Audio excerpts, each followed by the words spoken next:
class. Today we will learn parts of a circle. The distance around the circle is called circumference. Circle के around जो distance होता है उसे कहते हैं circumference. We can find it by using radius or diameter. हम इसे find कर सकते हैं by using radius or diameter. Here is the formula for that. यहाँ उसका फॉर्मूला लिखा है. Radius. The distance from the center of a circle to the circumference.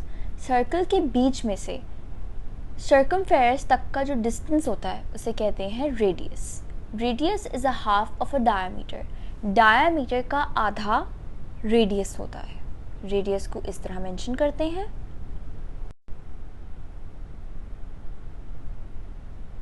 Diameter, a straight line passing to the center of a circle to touch both sides of a circumference. Diameter एक ऐसी सीधी line होती है जो circle के बीच में से गुजरती है और circumference के दो साइड्स को टच करती है. Diameter is as twice as long as a radius.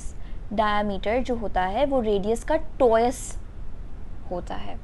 मतलब अगर रेडियस एक है तो diameter उसके 2 पार्ट्स होंगे.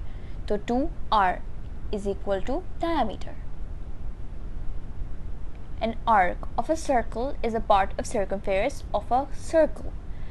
एक जो arc होती है वो circle का circumference का एक part होता है और जिसका फॉर्मूला ये होता है जो कि यहाँ मेंशन है. Minor arc, an arc less than half of a circumference. एक ऐसी arc जो कि half of the circumference से भी कम होती है उसे कहते हैं minor arc.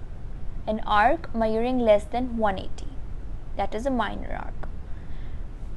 Means whose end points are on the circle. Segment वो होता है जिसके end points circle में हो. A diameter is a type of a chord. Diameter chord का एक type है. A section of a circle bounded by an arc and a chord. एक chord और arc के बीच में एक section है जहाँ लिखा है segment.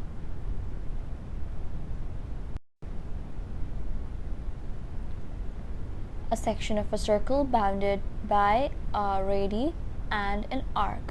एक radius और एक arc के बीच एक sector है जो कि पर्पल में आपको नजर आ रहा है.